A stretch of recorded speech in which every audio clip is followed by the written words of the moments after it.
Bapak Ibu Saudara yang dikasihi Tuhan. Selamat datang dalam ibadah online streaming GBO Sana di Doa Sabtu kita pagi ini. Saya berdoa kita semua tetap dalam keadaan yang sehat dan baik dan tetap antusias dalam mengasihi dan mengiring Tuhan kita. Saya percaya Tuhan Yesus adalah Tuhan yang sama dulu, sekarang, dan sampai selama-lamanya. Mari saat ini kita mau sama-sama naikkan satu pujian dengan sukacita. Karena kita mau menyanyikan Allah kita yang sanggup melakukan segala perkara di atas apapun yang terjadi dalam kehidupan kita.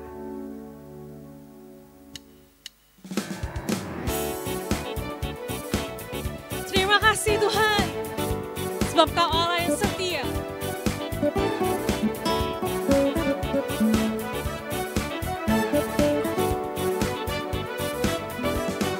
Apa yang tak pernah dilihat mata, yang tak pernah didengar telinga, yang tak pernah timbul di dalam hati, semua disediakannya bagi yang mengasihi Dia. Apa yang tak pernah dilihat mata, yang tak pernah didengar telinga, yang tak pernah timbul di dalam hati, semua disediakannya bagi yang mengasihi Dia. Allah sanggup melakukan segala perkara, dulu, sekarang, dan selamanya. Kuasanya tidak berubah. Allah sanggup melakukan segala perkara, dulu, sekarang, dan selamanya.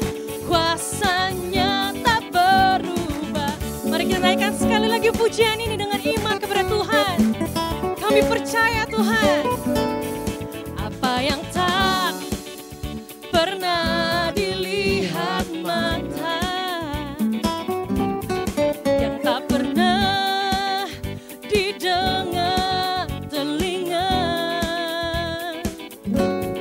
yang tak pernah timbul di dalam hati, semua disediakannya bagi yang mengasihi Dia. Allah sanggup melakukan segala perkara, dulu, sekarang, dan selamanya. Kuasanya tidak berubah. Allah sanggup melakukan segala perkara, dulu, sekarang, dan selamanya. Kuasanya tak berubah. Dulu, sekarang, dan selamanya. Dulu, sekarang, dan selamanya. Dulu, sekarang, dan selamanya. Kuasanya tak berubah. Sama-sama kita katakan, Allah sanggup. Mari berikan tepuk tangan bagi Tuhan kita. Haleluya. Saya percaya Dia Allah yang sanggup. Sebab Dia Allah yang besar. Dan Dia Allah yang hidup. Allah yang mendengarkan seruan-seruan kita. Bahkan sebelum kita berseru. Dia yang tahu segala perkara dalam kehidupan kita.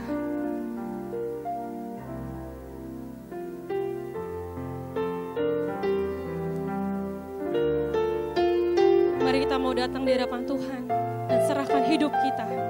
Karena kita percaya rencananya indah.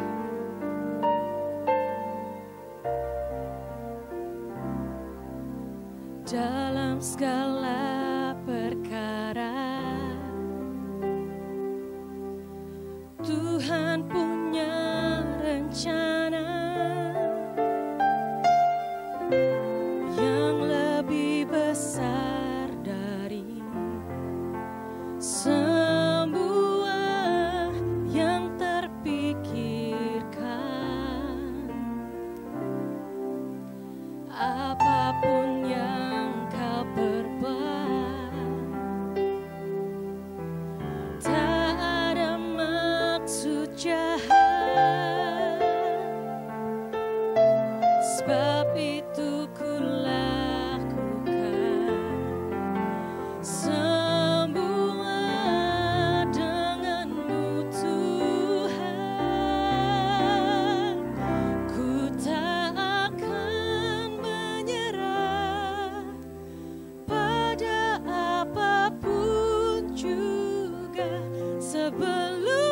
coba, semua yang ku bisa, tetapi ku berserah kepada kehendak-Mu.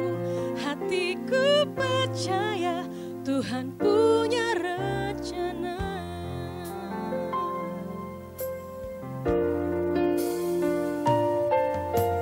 Dalam segala perkara Tuhan punya rencana yang lebih besar dari semua yang terpikirkan. Apapun yang kau perbuat, tak ada maksud jahat.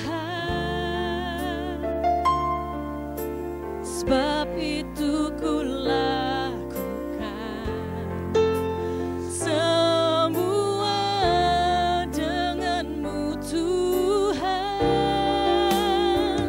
Ku tak akan menyerah pada apapun juga, sebelum ku coba semua yang ku bisa, tetapi ku berserah kepada kehendak-Mu. Hatiku percaya Tuhan punya rencana. Ku tak akan menyerah pada apapun juga, sebelum ku coba semua yang ku bisa, tetapi ku berserah kepada kehendak-Mu. Hatiku percaya Tuhan punya rencana. Mari kita bersyukur buat setiap kebaikan Tuhan. Mari kita sembah Dia, sebab Dia Allah yang layak disembah di atas semua yang terjadi dalam kehidupan kita. Kami bersyukur Tuhan. Terima kasih Yesus. Kami percaya Kau Allah hadir bersama kami. Kau Immanuel, Allah yang setia. Terima kasih Tuhan. Kami bersyukur.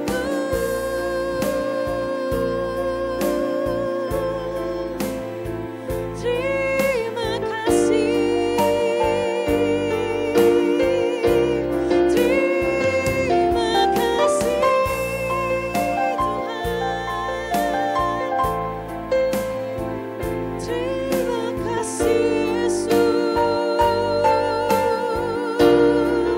Kau Allah Immanuel, Kau Allah yang bekerja bagi setiap kebaikan hidup kami. Terima kasih Tuhan. Terima kasih. Terima kasih Yesus.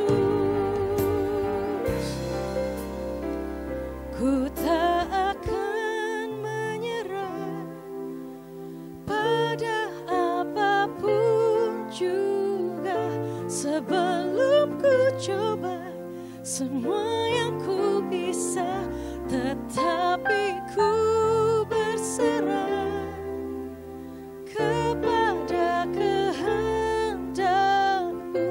Hatiku percaya Tuhan punya rencana.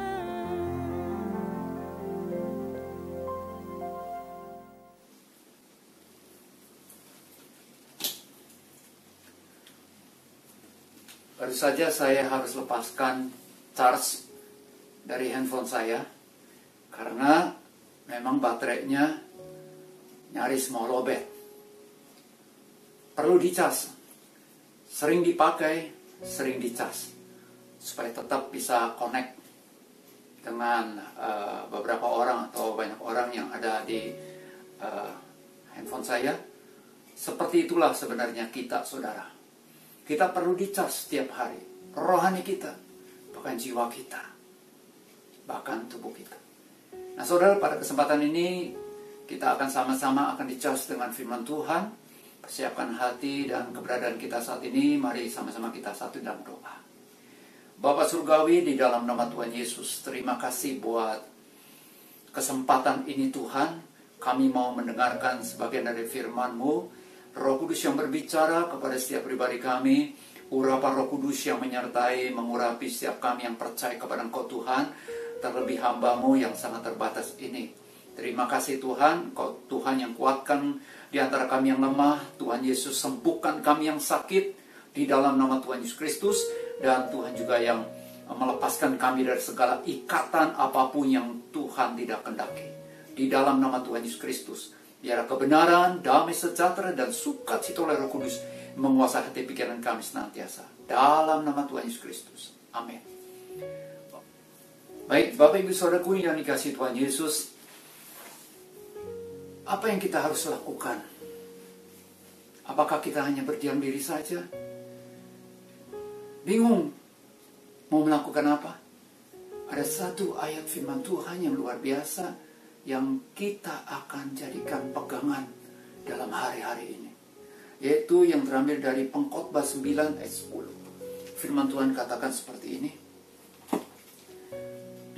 Segala sesuatu yang dijumpai tanganmu untuk dikerjakan, kerjakanlah itu sekuat tenaga, karena tak ada pekerjaan, pertimbangan, pengetahuan, dan hikmat dalam dunia orang mati.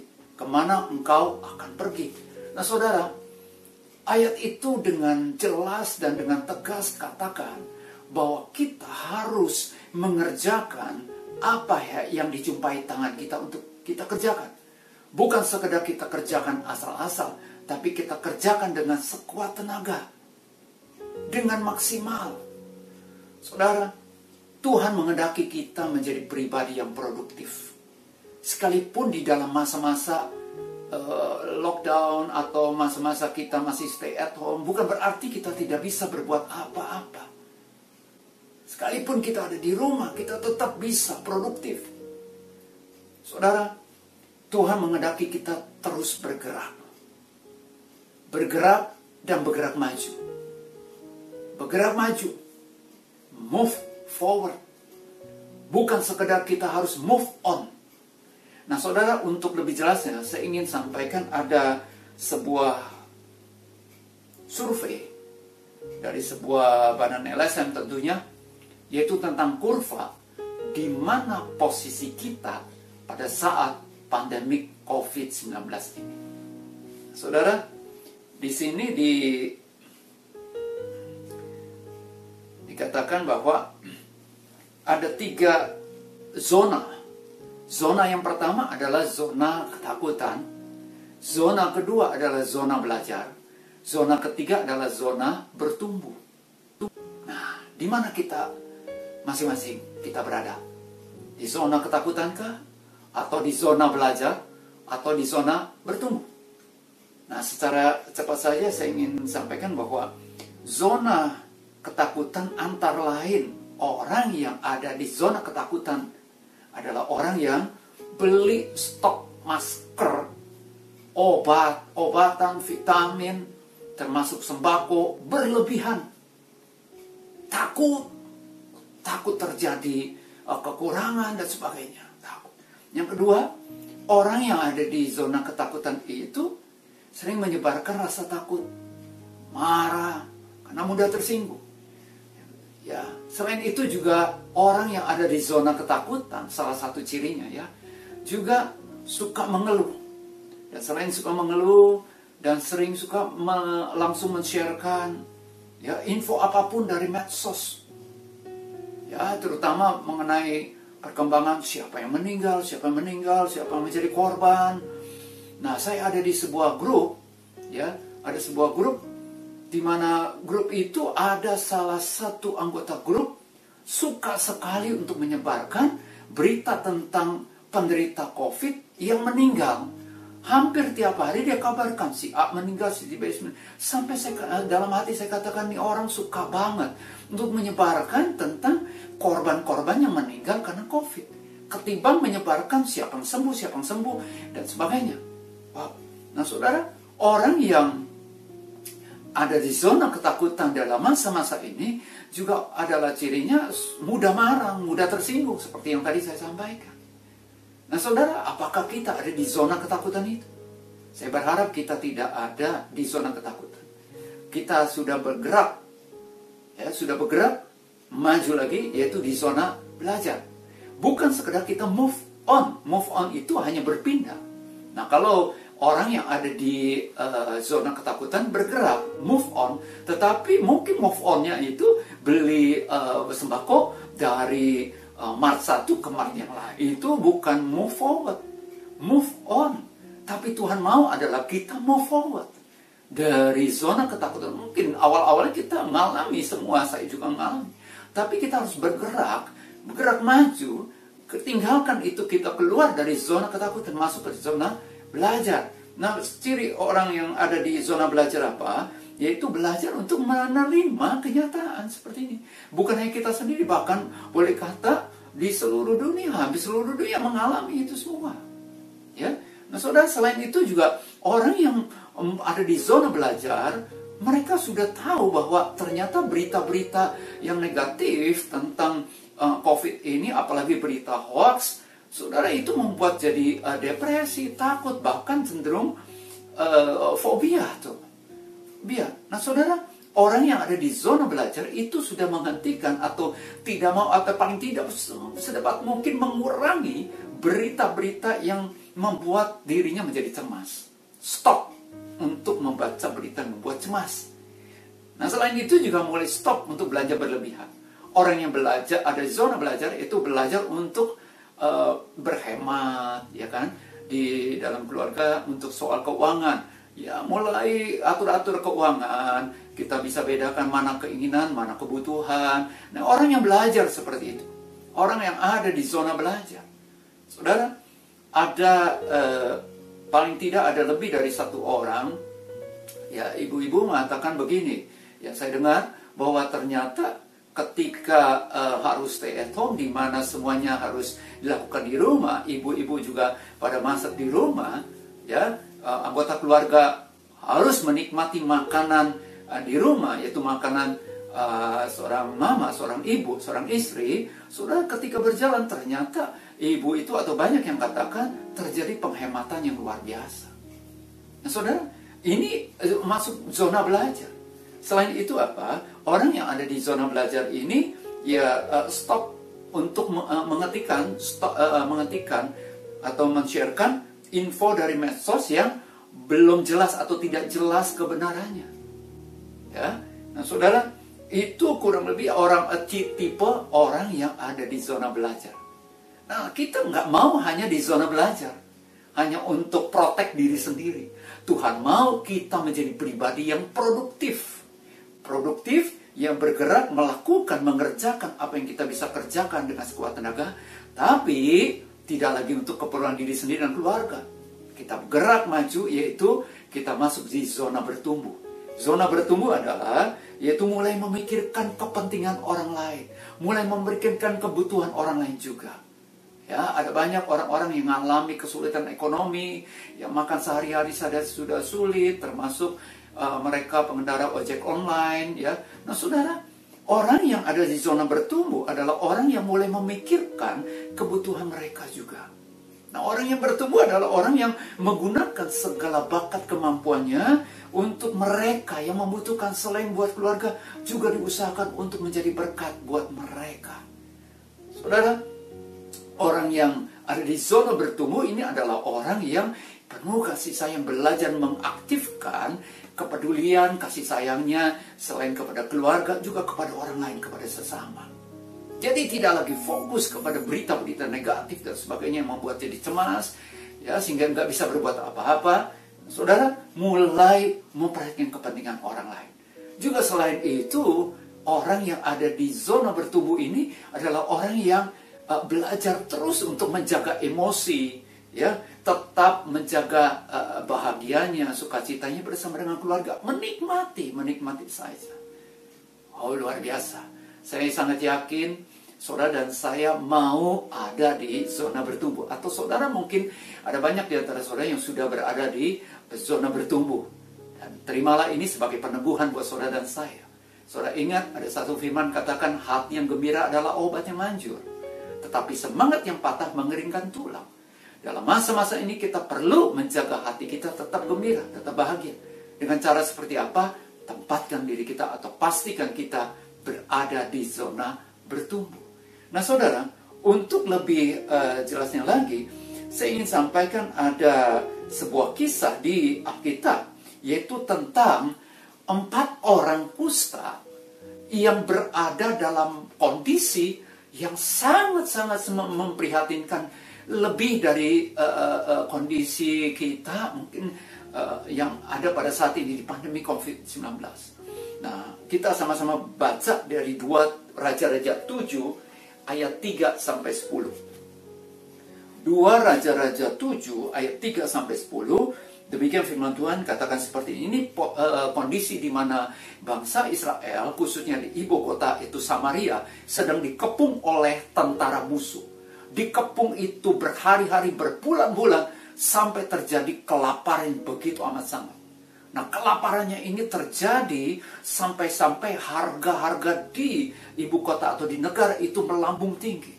Bahkan begitu sangat mengerikannya, terjadi kelaparan yang begitu hebat di daerah itu atau di kota ibu kota itu, sampai-sampai terjadi kisah di mana ada keluarga yang untuk mendapatkan atau bisa makan saja sehari-hari, mereka atau orang tuanya harus dengan teganya mengambil anak laki-lakinya untuk dibunuh dan dimasak untuk dimakan. Sangat mengerikan itu kejadian yang terjadi pada saat itu. Dan ini 4 orang kusta ini berada di pintu gerbang. Ya, kita baca dari ayat 3. 4 orang yang sakit kusta ada di pintu gerbang. Berkatalah yang seorang kepada yang lain, mengapakah kita duduk-duduk di sini sampai mati? Jika kita berkata, baiklah kita masuk ke kota, padahal dalam kota ada kelaparan, kita akan mati di sana. Dan jika kita tinggal di sini, kita akan mati juga. Jadi sekarang, marilah kita menyeberang ke perkemahan tentara Aram. Ini, tentara Aram adalah tentara yang mengepung ibu kota itu. Jika mereka membiarkan kita hidup, kita akan hidup. Jika mereka mematikan kita, kita akan mati. Lalu pada waktu senja, bangkitlah mereka masuk ke tempat perkemahan orang Aram. Tetapi ketika mereka sampai ke pinggir tempat perkemahan orang Arab itu, tampaklah tidak ada orang di sana. Sebab Tuhan telah membuat tentara Aram itu mendengar bunyi kereta, bunyi kuda, bunyi tentara yang besar, sehingga berkatalah yang seorang kepada yang lain, sesungguhnya Raja Israel telah mengupah raja-raja orang Het dan raja-raja orang Misraim melawan kita supaya mereka menyerang kita. Karena itu bangkitlah mereka melarikan diri pada waktu senja, yaitu tentara musuhnya, dengan meninggalkan kemah dan kuda dan keledai mereka serta tempat perkemahan itu dengan begitu saja. Mereka melarikan diri menyelamatkan nyawanya. Ketika orang-orang yang sakit kusta itu, 4 orang kusta itu, sampai ke pinggir tempat perkemahan, masuklah mereka ke dalam sebuah kemah, lalu makan dan minum. Sesudah itu mereka mengangkut dari sana emas dan perak dan pakaian. Kemudian pergilah mereka menyembunyikannya. Lalu datanglah mereka kembali, masuk ke dalam kemah yang lain, dan mengangkut juga barang-barang dari sana. Kemudian pergilah mereka menyembunyikannya. Lalu berkatalah yang seorang kepada yang lain, tidak patut yang kita lakukan ini. Hari ini ialah hari kabar baik, tetapi kita ini tinggal diam saja. Apabila kita menanti sampai terang pagi, maka hukuman akan menimpa kita. Jadi sekarang marilah kita pergi menghadap untuk memberitahukan hal itu ke istana raja. Mereka pergi, lalu berseru kepada penunggu pintu gerbang kota dan menceritakan kepada orang-orang itu, katanya, kami sudah masuk ke tempat perkemahan orang Aram, dan ternyata tidak ada orang di sana, dan tidak ada suara manusia kedengaran, hanya ada kuda dan keledai tertambat, dan kemah-kemah ditinggalkan dengan begitu saja. Bapak Ibu Saudaraku yang dikasihi Tuhan Yesus, kita patut belajar dari keempat orang sakit kusta ini, saudara. Kenapa? Saudara, ternyata keempat orang kusta ini, mereka tidak merenungkan nasibnya sendiri. Nah saudara, saya renungkan bagaimana cara untuk kita bisa pindah dari zona ketakutan ke zona belajar. Dari zona belajar masuk ke zona bertumbuh, atau kita move forward, bukan sekedar move on. Saudara, paling tidak kita harus punya respon yang benar. Dengan bahasa Inggrisnya yaitu right responding. Nah bagaimana kita punya right responding? Ada 3 hal. Yang pertama, kita harus punya right thinking. Kita harus punya pemikiran yang benar. Nah 4 orang kusta itu, di antara mereka itu menjadi pencetus supaya mereka itu punya pemikiran yang benar. Pemikiran yang benar seperti apa? Mereka tidak melihat nasib, akhirnya mereka duduk-duduk saja. Karena Alkitab mencatat tadi bahwa orang kusta itu katakan di antara mereka, ngapain kita diam-diam saja, duduk-duduk ini. Ya, dengan bahasa sehari-hari, kita duduk-duduk sampai mati. Mau ngapain diam-diam begitu? Kita harus bergerak, kita harus move on. Tetapi bukan sekedar move on, tetapi harus move forward, bergerak maju. Nah, mereka katakan di antara mereka, kalau kita masuk ke dalam kota, kita akan mati karena memang gak ada makanan.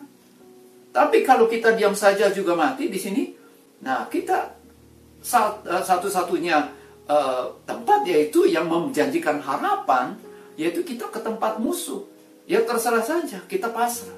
Ketika kita ke tempat musuh, kalau musuh terima kita hidup. Kalau tidak, ya kita mati. Tapi paling tidak kita bergerak, berusaha, kita dapat kerjakan apa yang bisa kita kerjakan. Nah saudara, singkat cerita, akhirnya 4 orang kusta itu bergerak. Nah ini yang saya katakan punya right thinking, punya pemikiran yang benar. Tidak hanya menyalahkan mengeluh, menyalahkan sini sana, menyalahkan A, si, B. No, punya pemikiran yang benar.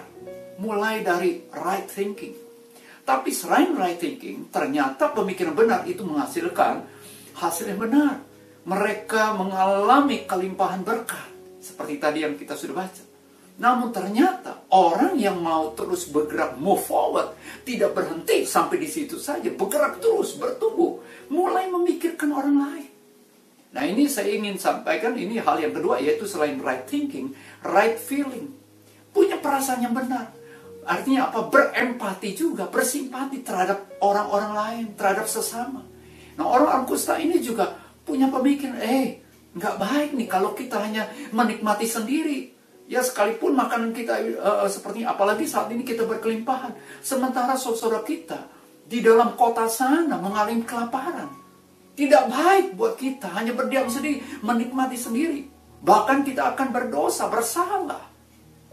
Jadi kita harus tinggalkan ini, kita pergi memberitakan kepada mereka.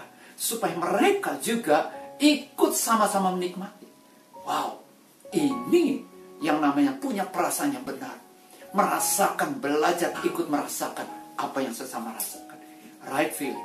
Dan yang ketiga adalah, selain punya right thinking, punya right feeling. Akhirnya, karena ada pikiran yang benar, punya feeling yang benar, harus ada right moving. Harus ada action, harus ada pergerakan, tindakan yang benar. Bukan sekedar banyak ngomong, bukan sekedar banyak teori, tetapi harus di-actionkan, harus dilakukan. Singkat cerita, akhirnya orang kusta itu bergerak maju terus untuk menjadi berkat.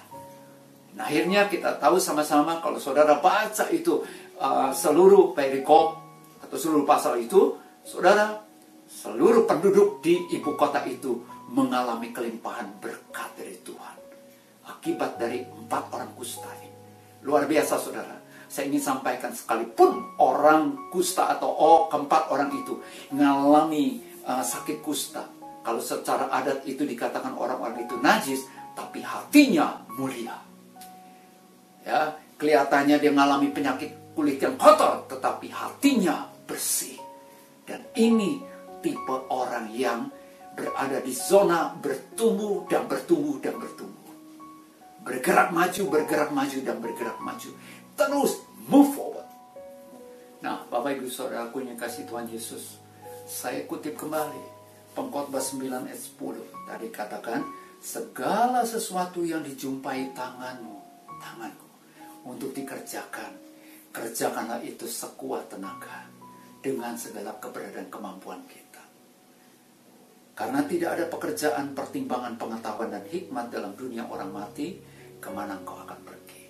Saudara, dalam masa-masa saat ini, apa yang harus kita lakukan?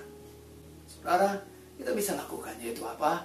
Selain kita berdoa buat keluarga kita, mohon perlindungan Tuhan, penyertaan Tuhan, kita juga mencukupi segala kebutuhan rumah tangga kita, keluarga kita dengan secukupnya tentunya.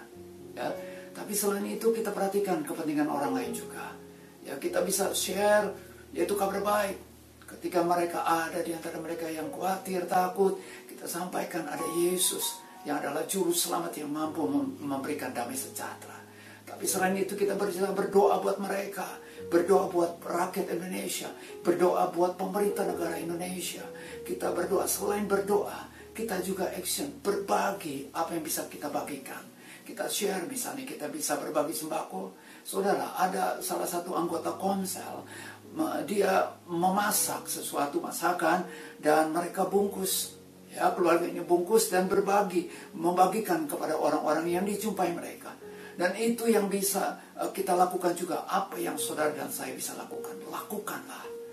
Move forward. Move forward. Kita tinggalkan zona ketakutan.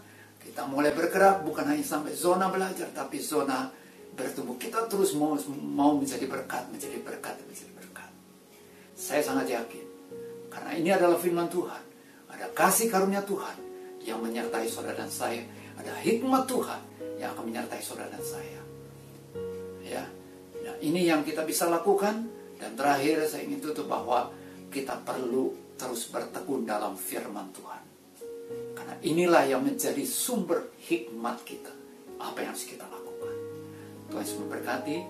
Baik saudara, berapa banyak di antara saudara yang berkomitmen mulai saat ini mau move forward, mau terus bergerak maju, dan bergerak maju, bertumbuh dan bertumbuh, dan menjadi berkat bagi banyak orang. Taruh tangan saudara di dada saudara. Saya mau berdoa untuk saudara. Bapa Surgawi, di dalam nama Tuhan Yesus, Engkau melihat tangan-tangannya telah diletakkan di dadanya masing-masing. Tuhan, Hamba percaya ada kasih karunia-Mu, kekuatan daripadamu ya Tuhan, yang memampukan mereka, memampukan kami, untuk kami terus move forward, bergerak maju, bertumbuh, dan menjadi berkat bagi banyak orang. Terima kasih Tuhan. Tuhan menyertakan firman-Mu dalam hati kami. Dan Engkau yang berbicara lebih lagi kepada setiap pribadi kami. Dan kami melakukan apa yang Tuhan perintahkan. Di dalam nama Tuhan Yesus Kristus. Biarlah kebenaran, damai sejahtera, sukacita oleh Roh Kudus itu terus memerintah dalam hati dan pikiran kami dan keluarga kami. Sampai Engkau datang kembali menjemput kami. Dalam nama Yesus. Amin. Saudara, selanjutnya kita akan berdoa syafaat. Berdoa buat orang lain. Berdoa buat bangsa negara kita. Mari kita satu dalam doa. Mari saat ini kita bersatu hati berdoa. Bersama-sama kita angkat, kita bawa doa-doa kita di hadapan Tuhan. Kita akan berdoa untuk keluarga kita. Kita akan berdoa untuk gereja dan juga untuk bangsa dan negara kita. Mari kita satukan hati kita bersama-sama. Tuhan, kami bersatu hati berdoa ya Bapa. Kami mengucap syukur Tuhan untuk setiap penyertaan-Mu, untuk setiap perlindungan-Mu Tuhan yang Kau berikan bagi kami sampai pada saat ini ya Tuhan. Kami bawa Tuhan setiap diri kami dan anggota keluarga kami Tuhan ke dalam tangan-Mu ya Bapa. Mari ya Roh Kudus Tuhan, kami berdoa Tuhan supaya Engkau yang terus memberikan kami hikmat, terus yang memberikan kami kekuatan Tuhan untuk melewati masa-masa ini ya Bapa. Ya Roh Kudus Bapa, biar Engkau yang menolong kami Tuhan, bagaimana kami bisa menjaga kesehatan kami masing-masing ya Bapa. Dan juga Tuhan, bagaimana supaya kami bisa menjadi berkat buat orang-orang yang ada di sekitar kami Tuhan. Tuhan, Engkau lihat Tuhan kalau banyak di antara keluarga kami yang mengalami kesulitan ekonomi ya Tuhan. Ya Roh Kudus, kami percaya Engkau Tuhan yang akan mencukupkan kami, Engkau Tuhan yang akan memampukan kami melewati masa ini ya Bapa. Biar kami tidak memandang apa yang ada di sekitar kami, melainkan kami boleh terus percaya bahwa Engkau yang campur tangan Tuhan dengan kehidupan kami ya Bapa. Tuhan, kami berdoa bagi gereja kami Bapa. Kami mengucap syukur Tuhan untuk setiap yang dilakukan oleh para hamba-hamba-Mu di tempat ini untuk melayani setiap kami ya Bapa. Kami mengucap syukur Bapa, ada orang-orang Tuhan yang sungguh mendedikasikan hidupnya untuk boleh melayani Tuhan, banyak di antara kami ya Tuhan. Mari Bapa, Engkau yang memberkati Tuhan hamba-hamba-Mu di tempat ini, di gereja kami Bapa. Berkati gembala kami Tuhan, berkati para pejabat gereja kami ya Bapa. Biar tunggu Tuhan, Engkau yang terus memberikan visi-Mu, apa yang mau Kau kerjakan Tuhan dalam gereja kami Tuhan. Dan juga Engkau yang campur tangan ya Bapa, supaya setiap pelayanan yang dilakukan di tempat ini boleh memberkati setiap kami dan juga orang-orang lain yang boleh menikmati atau menyaksikannya ya Tuhan. Kami berdoa juga ya Tuhan bagi bangsa dan negara kami Tuhan. Kami percaya Tuhan, Engkau yang menjaga keamanan negeri kami, Engkau yang melindungi negeri kami Tuhan. Setiap orang yang mau membuat kekacauan dalam bentuk apapun, kami percaya Engkau yang menggagalkan karena Engkau yang menjaga negeri kami ya Bapa. Tuhan, kami juga berdoa bagi pemimpin kami Tuhan, untuk Pak Jokowi Bapa beserta seluruh staf pemerintahan kami Bapa. Engkau yang memberikan kesehatan, Engkau yang memberikan hikmat, Engkau yang menyatakan apa yang ingin Engkau kerjakan bagi negeri ini melalui tangan mereka ya Bapa. Jauhkan daripada mereka Tuhan hati yang cinta uang Tuhan, tapi biarlah mereka boleh rindu untuk melayani, rindu untuk memberkati Tuhan rakyat Indonesia ya Bapa. Tuhan, Kau lihat setiap kami, ada yang bermasalah Bapa, ada yang mengalami pergumulan Bapa melewati masa-masa yang sulit ini. Biar kami boleh terus percaya ada Engkau Tuhan bersama dengan kami ya Tuhan. Dan sungguh biar setiap kami Bapa boleh fokus bagaimana caranya supaya kami tetap terus bertumbuh dalam kondisi sekalipun seperti saat ini ya Bapa. Terima kasih Tuhan. Segala kemuliaan kami berikan hanya bagi Engkau ya Tuhan. Di dalam nama Tuhan Yesus Kristus kami berdoa. Amin. Mari Bapak Ibu Saudaraku dikasihi Tuhan Yesus, kita buka kedua tangan kita, terus arahkan hati kita hanya kepada Dia, sumber hidup saudara dan sumber hidup saya. Dia adalah Tuhan, pencipta, penebus saudara dan saya. Dia adalah juru selamat satu-satunya. Dan Dia adalah Tuhan pemilik saudara dan saya sampai selama-lamanya. Tuhan memberkati saudara dan melindungi saudara. Tuhan menyinari saudara senantiasa dengan wajah-Nya dan memberikan kasih karunia. Tuhan senantiasa menghadapkan wajah-Nya kepada saudara dan saya dan memberikan damai sejahtera. Kasih Allah Bapa di sorga, kasih karunia Tuhan Yesus Kristus, dan persekutuan, tuntunan, pimpinan, penyertaan Roh Kudus menyertai kita semuanya, mulai saat ini sampai Tuhan Yesus Kristus datang kembali menjemput kita semuanya. Di dalam nama Tuhan Yesus Kristus kami berdoa dan mengucap syukur. Sama-sama kita katakan amin. Tetap semangat, tetap kuat, tetap move forward bagi kemuliaan Tuhan kita Yesus Kristus. Shalom.